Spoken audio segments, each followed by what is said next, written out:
Mesdames et messieurs de la presse, chers compatriotes, je vous salue et vous remercie très sincèrement d'avoir répondu à notre invitation de ce jour pour un entretien concernant la situation politique en République démocratique du Congo. En effet, profitant de notre passage dans la capitale européenne, nous tenons à informer nos partenaires de la situation précaire que traverse actuellement notre pays, ainsi que de la nécessité et de l'urgence qui s'impose dans le traitement de cette question. À ce sujet, notre propos de ce jour s'articulera sur 3 points. La situation de l'UDPS après la tenue de son congrès historique, l'état du processus électoral en cours et la situation humanitaire et sécuritaire en République démocratique du Congo. L'UDPS a tenu un congrès extraordinaire du 30 au 31 mars dernier, le premier depuis la disparition de son leader emblématique et charismatique, pour désigner son successeur. Près d'un millier de délégués issus de tous les coins du pays sont venus participer à ce grand événement et ont porté leur choix sur ma personne, me désignant par la même occasion comme le candidat du parti au scrutin présidentiel du 23 décembre de cette année. Les défis que nous nous sommes assignés sont l'unité du parti, son organisation et la conquête du pouvoir. À propos de l'unité, nous avons mis en place une commission dite de réparation, réconciliation et union, dont le but est de traiter au cas par cas la situation des cadres et autres militants qui s'étaient éloignés de notre ligne directive afin de leur faciliter une réintégration sans anicroche auprès de la base pour qu'ils se mettent de nouveau à la disposition du parti. Le groupe parlementaire de l'UDPS, qui a eu maille à partir jadis avec la direction politique, il y a, comme vous le savez, quelques années, a manifesté le premier son désir de retourner au bercail. La conquête du pouvoir, non pas pour jouir impunément de celui-ci en pillant les richesses du pays, mais pour redresser la barre et donner une autre image de la RD Congo dans le monde et ramener le sourire, la dignité et la sécurité à la nation. Ainsi, les priorités seront, lorsque nous aurons conquis le pouvoir, d'abord, il y aura l'instauration d'un état de droit qui sera basé sur une justice plus juste, une administration responsable pour une redistribution plus équitable des richesses du pays. Il y aura la lutte contre la pauvreté et les antivaleurs, comme la corruption, la gabegie, l'incurie, l'impunité et bien d'autres. Il y a noté également l'accès à l'éducation, à la santé, à l'eau potable et à l'électricité pour tous. L'amélioration du climat des affaires pour favoriser l'émergence d'une classe économique locale et attirer les investisseurs étrangers. Enfin, la lutte contre le chômage par la formation et la création d'emplois. Point n'est besoin de rappeler les péripéties ayant conduit au retard pris dans l'organisation des élections qui, si elles se tiennent en décembre prochain, auront mis 2 ans, jour pour jour, de dépassement par rapport au délai constitutionnel. Qu'à cela ne tienne, le plus important est que celle-ci soit organisée et surtout qu'elle soit libre, crédible et apaisée. Et c'est là que se situe le vrai problème. Suivez. En effet, depuis quelques mois, la CENI, Commission électorale nationale indépendante, qui n'a d'indépendante que le nom, nous a inventé ce qu'elle a appelé la machine à voter, mais que le peuple a rebaptisé la machine à tricher.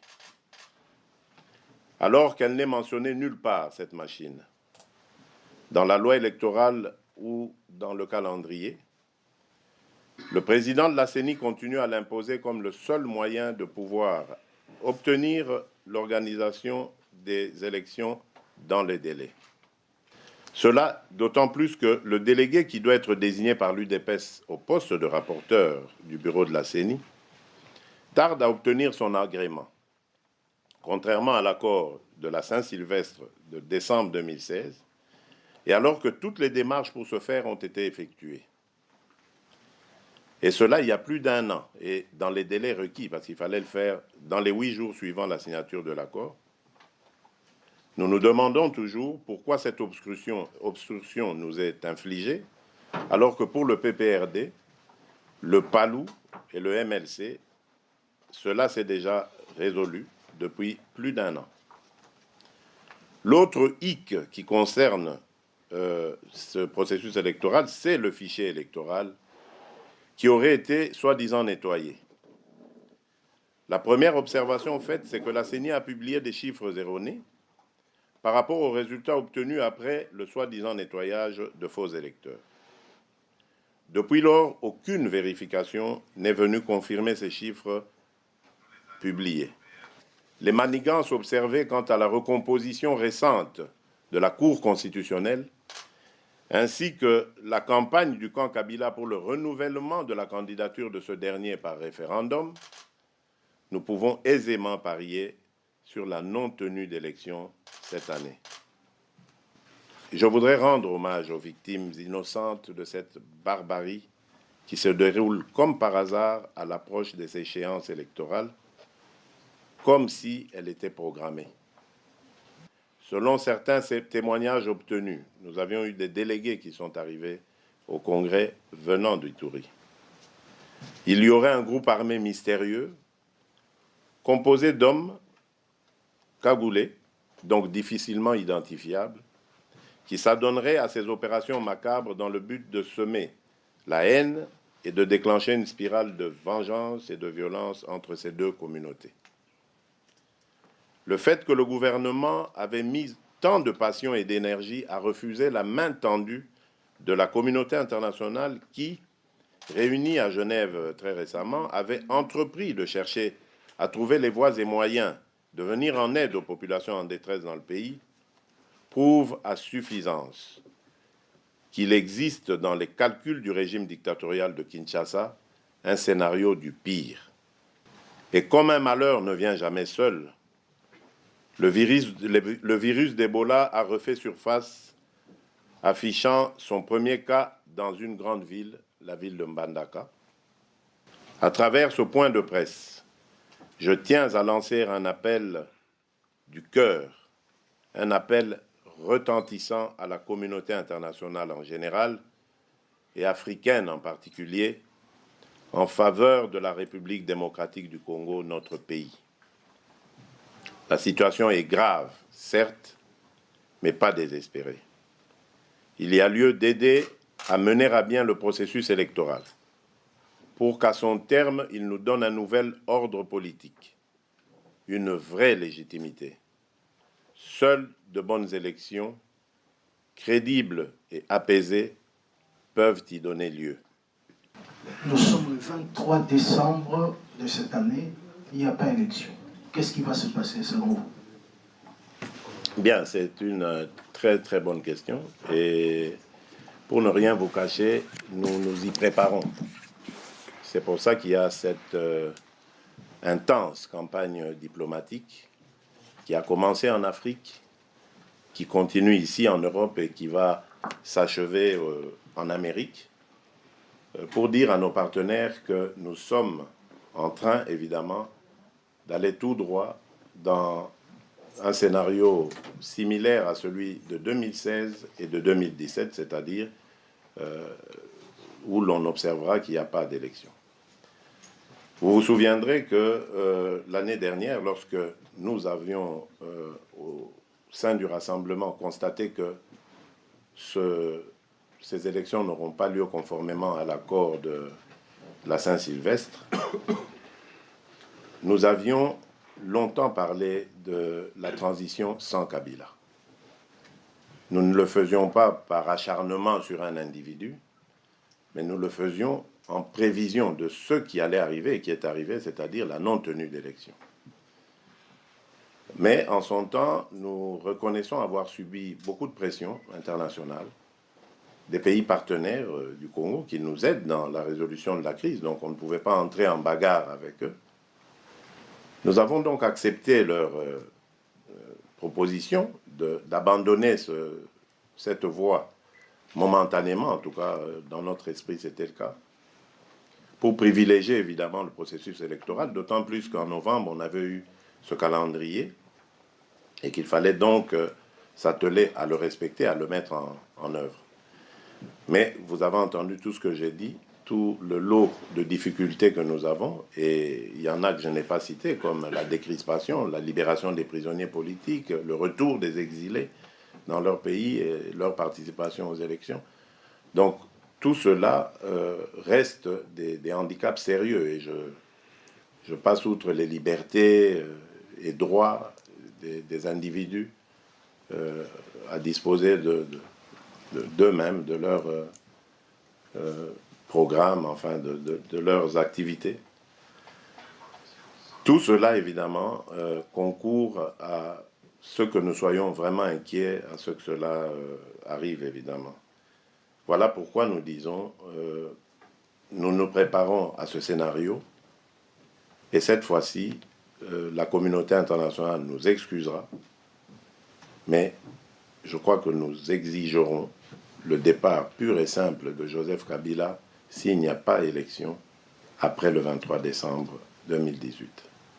J'aimerais avoir un petit commentaire sur le fait que 4 partis ont été agréés du nom UDPS pour la commission électorale. Voilà, quel est votre commentaire sur cette question? C'est plus une question interne, une question d'agrément qui pose problème? Non, ça n'a rien à voir avec une question, un problème interne. Je crois qu'aujourd'hui, il n'y a même plus de doute possible sur la légitimité de la vraie UDPS. Tout le monde sait où elle se trouve, cette UDPS.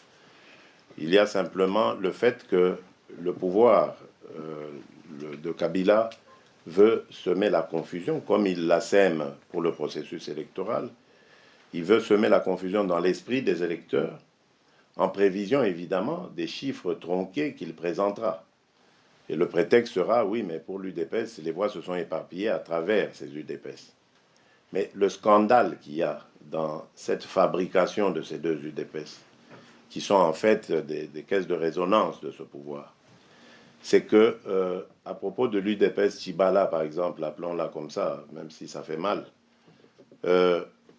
vous remarquerez que le numéro de son dossier et son adresse sont exactement les mêmes que notre UDPS.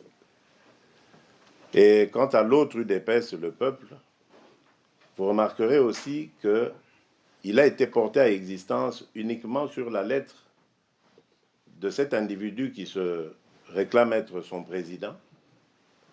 Il a simplement écrit à l'administration, au ministère de l'Intérieur, et directement, il a reçu son agrément.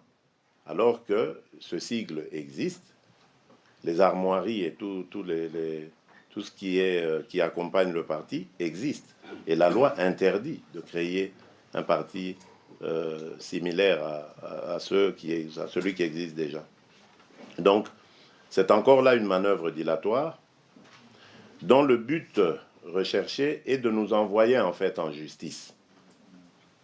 Leur but, évidemment, c'est qu'on aille rester en justice, qu'on aille se plaindre.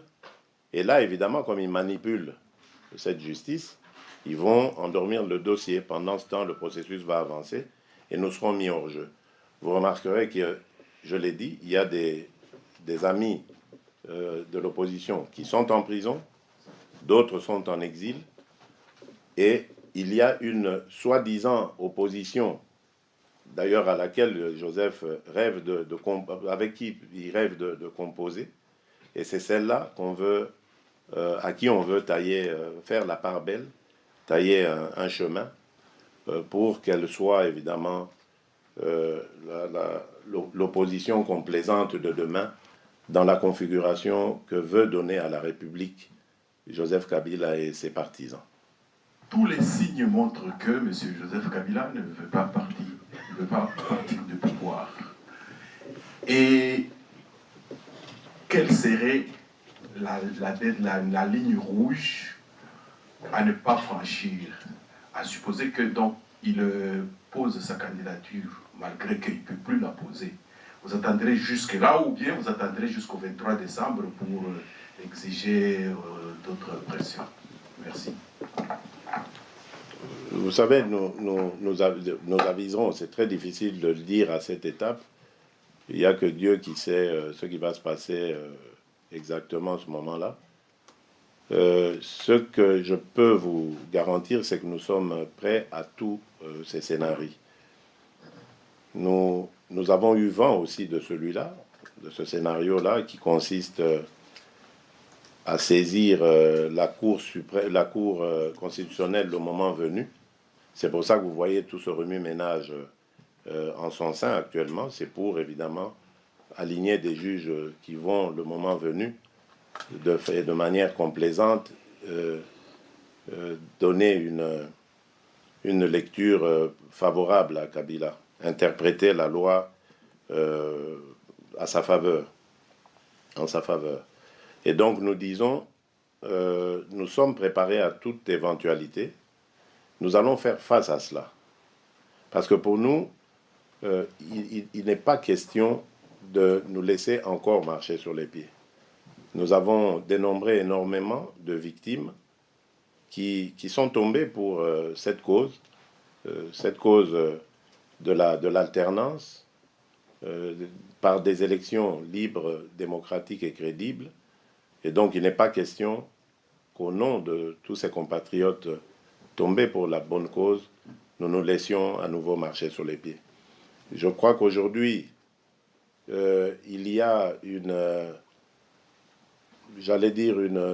très bonne dynamique au sein de la communauté internationale et même dans la région, une dynamique positive tendant à pousser à avoir des élections, à pousser au respect de la Constitution, et ce respect de la Constitution conduit M. Joseph Kabila à ne pas se représenter. Donc, quel que soit le verdict que nous réservera la Cour constitutionnelle, quel que soit le fait ou son comportement, si jamais il lui arrive de se tromper et d'aller renouveler sa candidature, nous ne reculerons pas et nous nous opposerons jusqu'à la dernière énergie. Merci, Monsieur le Président. Je voudrais juste savoir, ma question concerne le rapatriement du corps du président Étienne Tshisekedi. On en a parlé. Est-ce que vous pouvez nous éclaircir un tout petit peu? Merci. Ben, là aussi, il y a des questions.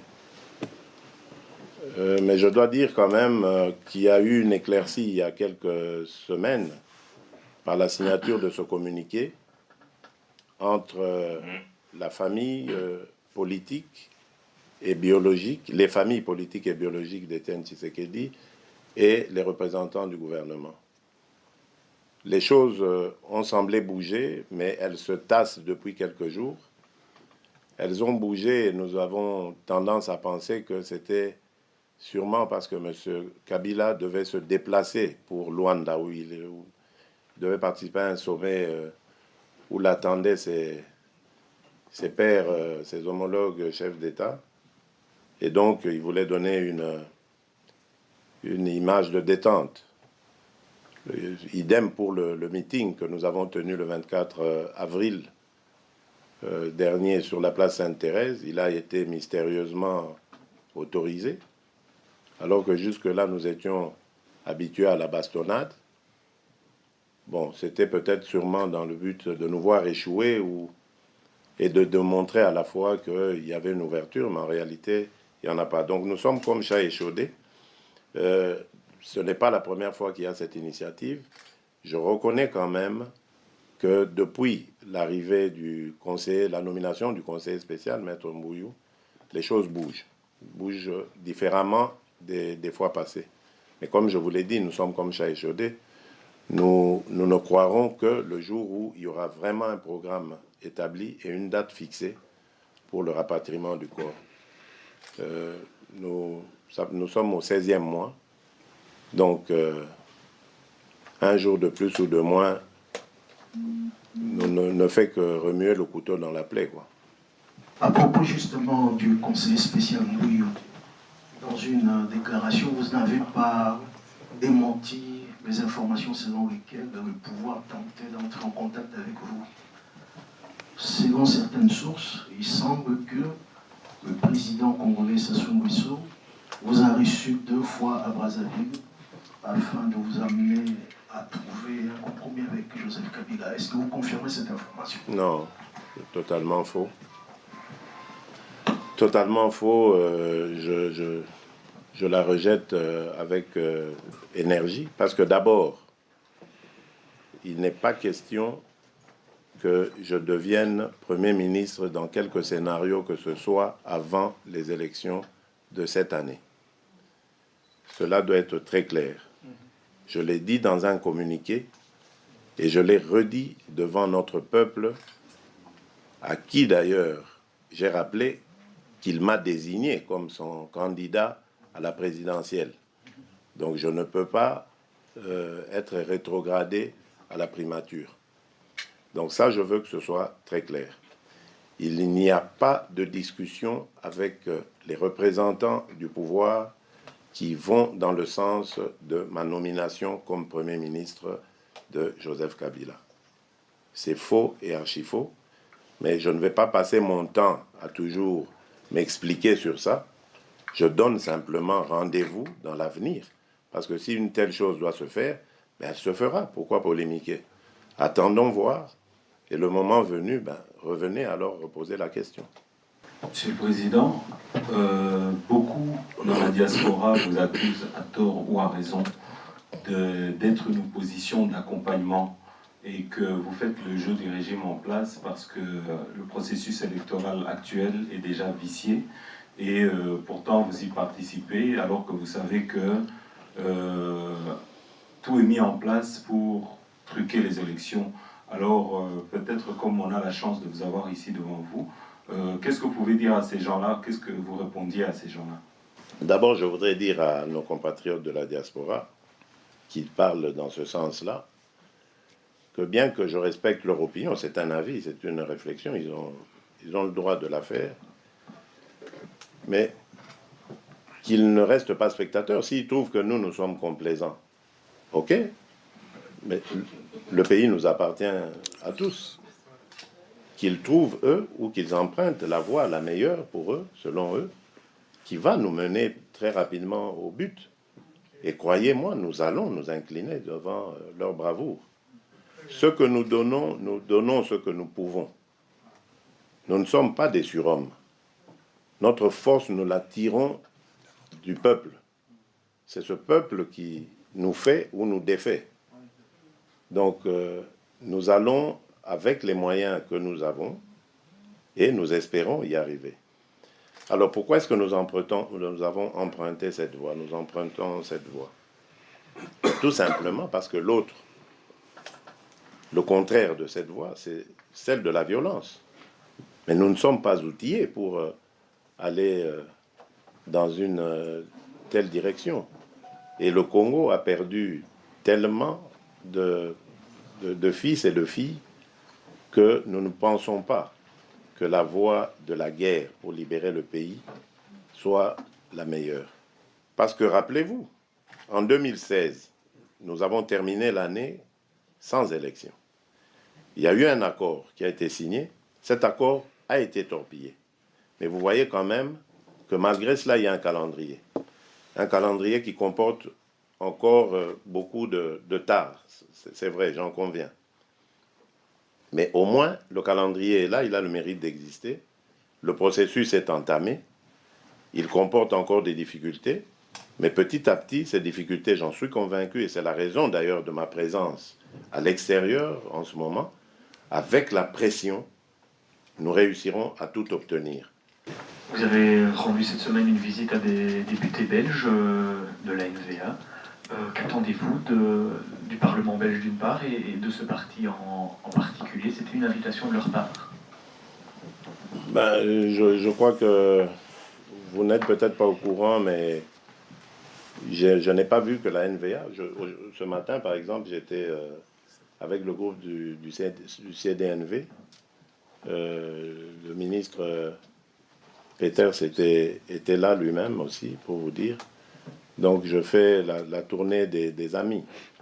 La NVA, puisque vous parlez d'elle, nous a agréablement surpris par sa position avant les élections, donc avant qu'elle monte au gouvernement et pendant qu'elle est au gouvernement, parce que j'entendais beaucoup dire oui, mais c'est un parti raciste qui veut simplement profiter des voix des Belges d'origine congolaise, mais qui, une fois au pouvoir, va oublier ses promesses. C'est un parti qui a vraiment démontré qu'il pouvait tenir sa parole, respecter ses engagements, et il valait la peine d'aller le leur dire en face et les remercier pour ce qu'ils font pour le Congo.